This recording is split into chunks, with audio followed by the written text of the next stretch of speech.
แต่ถามว่า2 คนน่ะเนาะระหว่างผู้หญิงกับผู้ชายเว้าถือกันเว้าถือกันยกตัวอย่างว่าไปมาหาสู่กันแบบปิดลับจังซี่นะบ่บอกพ่อบอกแม่น่ะตัวนั่นน่ะผู้ใหญ่บ่ฮู้น่ะก็ถือว่า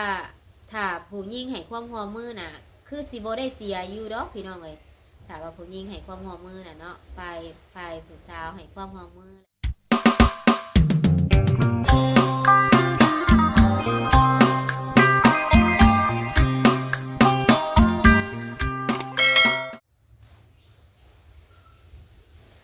สวัสดีสวัสดีสวัสดีเด้อ FC หมดทุกท่านเนาะสวัสดีพ่อแม่พี่น้อง FC ที่อยู่ทางฝั่งลาวแล้วก็สวัสดีพ่อแม่พี่น้อง FC อยู่ทางฝั่งไทยแล้วก็รวมไปถึงพ่อแม่พี่น้องที่อยู่ทางต่างประเทศนํเด้อพี่น้องเอ้ยคลิปนี้ก็เปิดคลิปอยู่เพื่อนอยู่ซ่านคือเก่าพี่น้องเอ้ยตอนเที่ยงตอนเที่ยงเนาะบรรยากาศเมื่อนี้ก็หนาวคือเก่าเมื่อวานนี่นะตอนค่ำๆนะพี่น้องเอ้ยมีฝนพร้อมอีกได้ ทั้งลมทั้งฝนมาพร้อมกันเนาะแล้วก็หนาวมาทักทายพ่อแม่พี่น้อง FC มื้อนี้ก็มีเรื่องราวจะมานำเสนอคือเก่าเด้อพี่น้องเอ้ยเนาะต่อจากคลิปเมื่อวานนี่เรื่องที่แม่น้องวินตานำเสนอเมื่อวานนี่ก็เกี่ยวกับค่าสินสอดเนาะอยู่ทางฝั่งลาวว่าเป็นจังใดหลายโบหรือหน่อยไปพี่น้องเลยเนาะส่วนหลายกะ FC ของพี่น้องมินตาส่วนหลายอยู่ทางฝั่งไทยพี่น้องเลยคอมเมนต์มาเนาะหรือว่าอยู่ทางฝั่งลาวเพิ่นก็เขียนเป็นภาษาไทยกะจะมีพี่น้องเลยส่วนหลายกะเพิ่นจะพิมพ์เป็นภาษาไทยเนาะและ FC บางท่านเพิ่นก็คอมเมนต์มาหลายแนวทางขนาดพี่น้องเลยเนาะหลายแนวความคิดเห็นจังใดก็ขอบคุณขอบใจใน FC ทุกท่านเนาะที่เข้ามาแสดงความคิดความเห็นพี่น้องเลยในหลายแบบหลายมุม ก็คือวันนี้เนาะแม่น้องมิตาก็จะมาตอบคำถามพี่น้องเลยตอบคำถามของ FC กับแม่เนาะก็คือว่าเมื่อวานนี้แม่น้องมิตาลงคลิปไปหล่ะพี่น้องเลยเนาะค่ะเกี่ยวกับค่าสินสอดอยู่ทางฝั่งลาวว่าเป็นจังใดนะพี่น้องเพิ่นก็เลยมีคำถามเนาะถามมาว่าถามว่าเนาะถามว่าได้เสียกันแล้วเนาะลองอยู่ด้วยกันเพิ่นว่าเนาะแล้วฝ่ายชายไม่ไปสู่ขอเพิ่นว่าเนาะได้บ่หรือไม่เอาเลยเพิ่นว่าเนาะจะถูกจับบ่คือได้เสียกับสาวแล้วกับใจไม่เอาจังซี่นะพี่น้องเอ้ยก็ถือว่าเป็นคำถามที่ค่อนข้างเสียยาวในจักหน่อยเนาะแล้วก็หลายคนก็คือสิอยากฮู้แล้วก็หลายคนอาจจะฮู้แล้วเนาะก็มีพี่น้องเอ้ยมื้อนี้แม่น้องมิตาก็เลยจะมาอัดคลิปเนาะแล้วก็อธิบายสู่พ่อแม่พี่น้อง FC ฟังจักเล็กจักน้อยพี่น้องเอ้ยก่อนไปฟังเรื่องราวน้ำกันก็ขอบคุณใน FC ทุกท่านเด้อที่เข้ามาติดตามรับชมเนาะฝากกดไลค์กดแชร์กดติดตามให้ในเด้อพี่น้องเอ้ยแม่น้องวินตาก็ช่วงนี้ก็ถือว่า มาทาง YouTube แล้วล่ะพี่น้องเอ้ยแต่ก่อนนี่ก็ไปทาง Facebook ลองเบิ่งว่าอยากไปเฮ็ดคลิปสั่งรายได้อยู่ทาง Facebook แต่ว่าอยู่ทางฝั่งลาวนี่มันบ่สามารถเปิดสั่งรายได้จากเนื้อหาหานะพี่น้องเอ้ยมันได้รับแต่ดาวเนาะแม่น้องวินตาก็เลยถอยพี่น้องเอ้ยก็เลยหยุดก็เลยมาอยู่ทาง YouTube คือเก่าถึงว่าสิรายรับสิบ่หลายแต่ก็มันก็มีเปอร์เซ็นต์กว่าที่เฮาจะไปบืนตัวที่ยังบ่ทันได้ฮู้ทิศทางหานะพี่น้องเอ้ยเนาะแม่น้องวินตาก็เลยมาหันมาทาง YouTube คือเก่ามาอยู่ทางบ้าน YouTube คือเก่าจังใดก็ฝากพ่อแม่พี่น้อง FC ติดตามรับชมในเด้อเนาะถ้าผิดพลาดประการใดอันใดคลิปใดที่บ่สมมาพระควรผิดพลาดประการใดไม่ต้องวินตากะขอโทษขออภัยนำ FC ทุกท่านเนาะจะมาตอบคำถามเลยนะพี่น้องเอ๋ยเว้ายาวเนาะในกรณีนี่นะพี่น้องเอ๋ย ในกรณีที่ทาง FC เพิ่นถามมาแบบนี้หั้นนะก็คือเนาะคนสองคน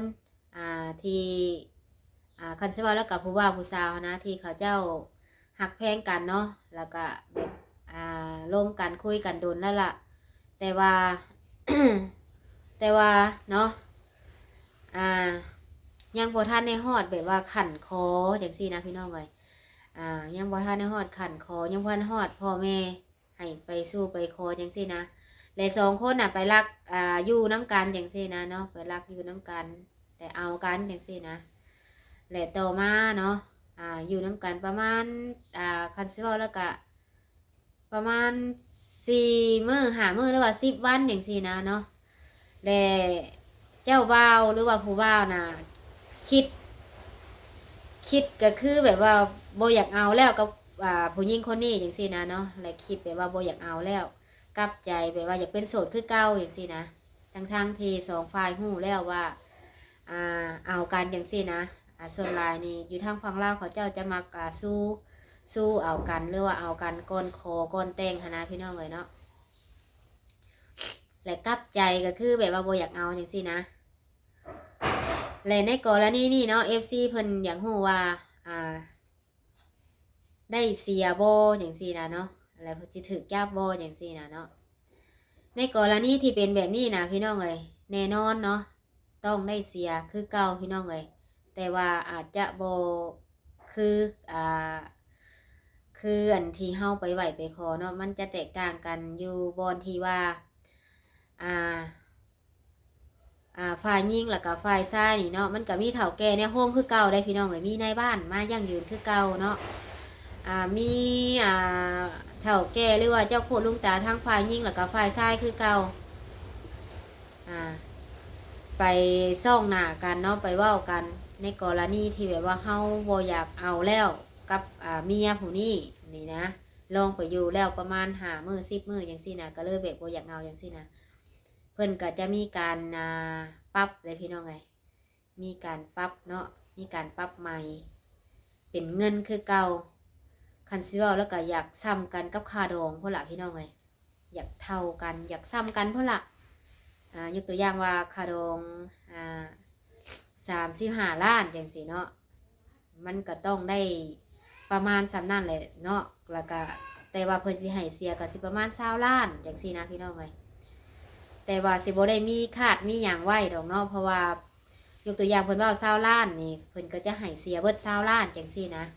เพิ่นจะบ่ได้มีคาดมีหยังไว้คือกันกับเฮาไปสู่ขอเนาะมันสิแตกต่างอยู่บ่นั่นเพิ่นปรับคือเก่าพี่น้องเอ้ยได้เสียคือเก่าฉะนั้นแหละในกรณีที่เฮาคิดว่าผู้นี้เนาะคือคนที่เฮาฮักเฮาแพงแล้วถ้าเฮาตกลงปลงแกเอากันแล้วก็ต้องไปให้มันฮอดตลอดฮอดฟังนั่นแหละพี่น้องเอ้ยเพราะว่าบ่แม่นสิคิดว่าไปอยู่ไปนอนน้ำกันแล้วก็สิถิ่มไปจังซี่นะมันก็ถึกปรับใหม่คือเก่าเลยพี่น้องเอ้ยแล้วก็ทางเจ้าบ้านหรือว่านายบอกนายบ้านเพิ่นก็ต้องได้เสียค่าธรรมเนียมให้เพิ่นอีกเนาะสีแบบนั้นแต่ว่ามันสีโบมีเท่าว่าค่าประกันภัยเนาะมันสีโบมีแบบนั้นแต่ว่าเรื่องอื่นได้เสียคือเก่าพี่น้องเลยเสียคือเก่าเนาะแล้วแต่ทางฝ่ายยิงเขาเจ้าจะเว้าเอาแบบว่าสิปรับเท่าใดจังซี่นะถ้าว่าในกรณีที่บ่เสียมันก็สิไปไล่ใหม่อีกแหละพี่น้องเลยเพิ่นก็สิเว้าตามระเบียบกฎหมายของเพิ่นไปเป็นขั้นอีกเนาะก็อันนั้นในกรณีที่ครูบ่าวสาวอยู่น้ำกันแล้วแหละเปลี่ยนใจบ่เอาหนะพี่น้องมันจะสิไปแบบนั้นแล้ววันนี้เนาะในกรณีหนึ่งอีกในกรณีที่สองผัวเมียเนาะที่เอากันเนาะอยู่ต่างแดนก็มีได้อยู่ในหมู่บ้านนี่ก็มีพี่น้องไงเอากันอยู่ต่างแดนแต่ว่าเป็นคนประเทศเดียวกันเนาะและฝ่ายชายนี่แบบว่าบ่มีหยังจังซี่นะเนาะบ่มีคันสิเว้าแล้วก็แบบพ่อแม่เสียเบิดจังซี่นะญาติพี่น้องก็มีอยู่แต่ก็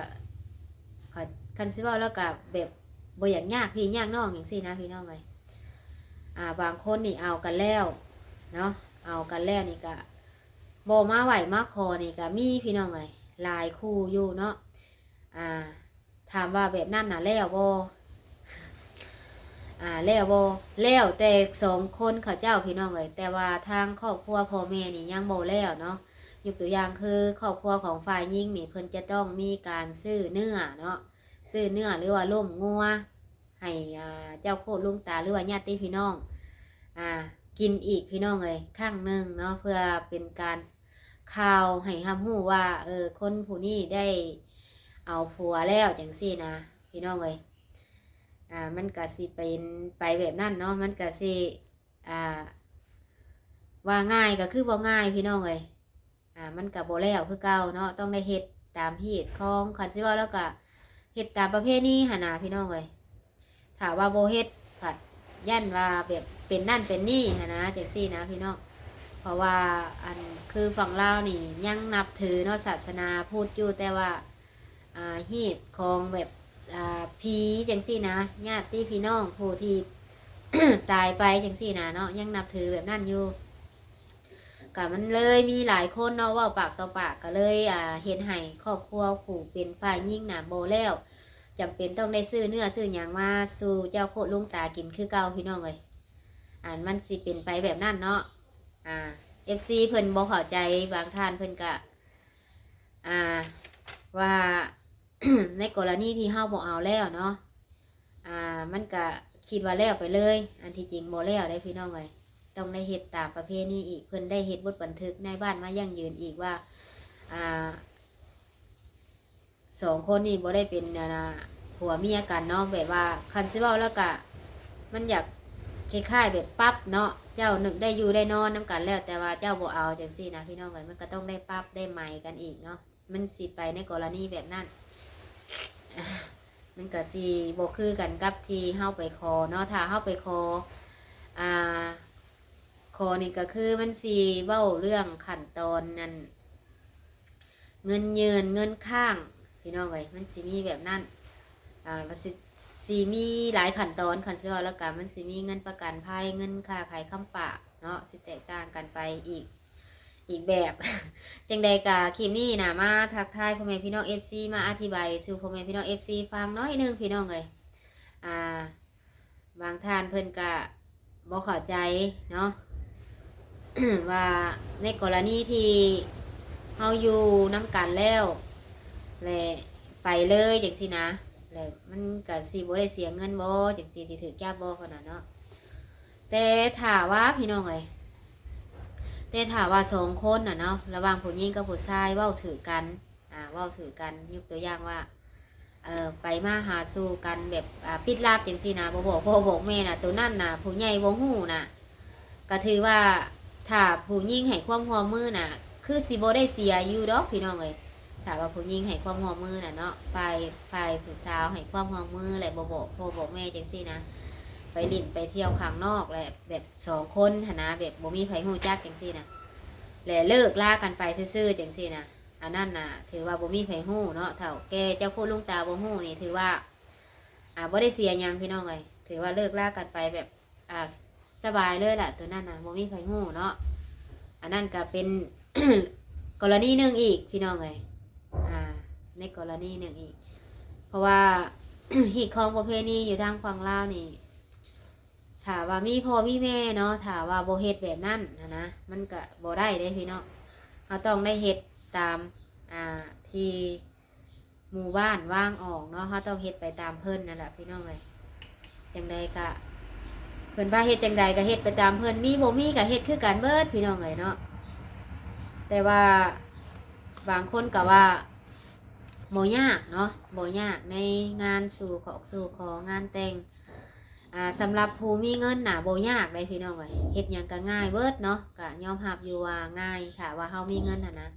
แต่สำหรับผู้บ่มีนี่มันก็ยากในจักหน่อยเฮ็ดหยังก็ยากไปเบิดทันล่ะพี่น้องเลยเนาะเพราะว่าอีหยังก็มันใช้เด้ใช้เงินเด้ถ้าว่ามีเงินนี่เพิ่นสิมาเว้ามาเท่าใดเฮาก็